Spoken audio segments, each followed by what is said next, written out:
How worried are you about them in the East, giving teams problems? Well, I think that the teams in the East should be somewhat worried. I mean, when we think about Milwaukee, Milwaukee seems to be head and shoulders above everybody else. But Indiana, if I remember correctly, beat them at least once this year. When you consider that they've got 5 or 6 players averaging better than 16 points a game, you look at the T.J. Warrens of the world, the Sabonis of the world, obviously Malcolm Brogdon and those boys. And consider the fact that they're 13 games over 500 at 39-26. And as a top 5 seed when Victor Oladipo was out for the first 42 games of the year. You got to pay attention to that and realize the fact that this is a team that can make some things happen. Everything has to flow right in order for it to transpire. Don't let me forget Miles Turner because he can ball as well. Everything has to flow right for them. But the thing that's very interesting about them is that you don't know who's going to hurt you because they always have a multitude of dudes on the floor that has the potential to do some damage. They're a top 10 defensive team. They're top 10 shooting from 2-point range from the field inside the 3-point line in the league. They're a top 12 3-point shooting team. So you take all of those things into consideration, along with the fact that outside of Milwaukee, it seems to be up for grabs between Boston, Toronto, Philadelphia, Miami. Could Indiana surprise some folks? I think they could. I don't think it'll happen, but I certainly wouldn't just summarily dismiss them and say they have no chance because they have talent. And by the way, they are exceptionally, and I repeat, exceptionally well coached by Nate McMillan, who does not get enough credit for the great job that he's done. They've been 48-34 the last 2 years. And they're 13 games above 500 with Victor Oladipo missing more than 3/4 of the season thus far. That's Nate McMillan right there. That man can coach. Yeah, I was going to bring up Nate McMillan. That's exactly right, Stephen A. And you look at the Pacers organization, and Indiana's not a place that's going to attract free agents. It just never has. The history of the NBA has been no mid-sized market that's not in a warm weather place ever gets a type A free agent, ever. It just never happens. So the Pacers have learned how to do this by making savvy trades, by having guys who want to be there and are willing to play together, and by having a great coach. And so you have to consider them live.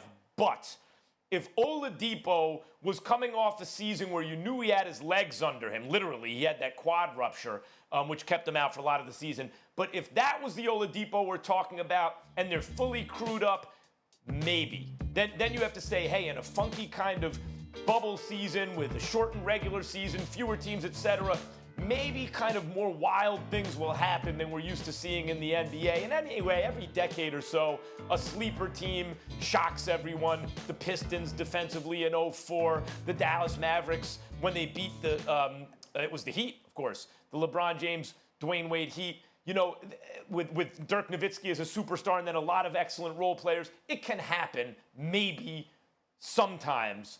If Oladipo were healthy the last 2 years and going strong, I might feel a little differently. As it is, I don't see them as being really live to get out of the East. But sure, they can knock off, let's say, a team that might be favored to beat them. Yeah. Yeah, look, I think they can get to the Eastern Conference semis. Let me give you guys some context, okay? My wife is from Carmel, Indiana. Her dad, John Bonacorsi, talks to me about Indiana basketball every day of my life. If it's about IU hoops, it's about what the Pacers are doing with all their moves and Victor Oladipo. And we just had a conversation the other day where he was mad at Indiana fans for them, kind of hating on Victor Oladipo choosing not to play originally before now he's chosen to play. Look, I think this team has always been one of the most dangerous, underrated teams there have been in the league. Stephen A., you alluded to this. The job that Nate McMillan has done with this squad has been tremendous. He's been in the Coach of the Year conversation for multiple years, in my opinion, just because the model of consistency of excellence that he's been able to get this team to play through has been incredible. And I think the one thing that hurts them, though, is their lack of bench scoring and their lack of flexibility within the style that they play. The best teams that can win championships can play fast, they can play slow, they can play big, or they can play small. I don't think that the Pacers have that same flexibility because they play, the two-tower lineup at times with Miles Turner and Domantas Sabonis. How do you stagger those minutes? And also, I think not having Jeremy Lamb come off the bench really hurts them as it relates to that second unit and they're scoring. Now, I know they have good wings within Brogdon and Victor Oladipo. And Max, your point about him not having his legs up underneath him, I hear you on that. But I don't think having the bench scoring and the lack of depth is something that overall hurts this team and their chances of coming out of the East.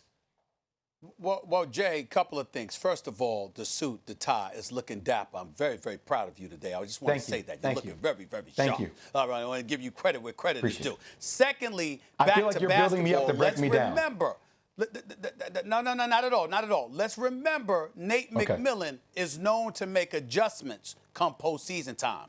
We raved about him throughout his coaching career because what you saw in the regular season, he'll switch it up and make adjustments come postseason time. So it's entirely possible that he sees what you saw from Jeremy Lamb and might elect to bring him off the bench come postseason time. So we got to pay attention to that. And, of course, I got to give love to my man T.J. McConnell, who used to be in Philadelphia, that little dynamo there. You know, he only averages 6 points a game, but he's an energizer bunny coming off the bench. I like him. I'm a fan of his. I just always got to mention him because I love the kid.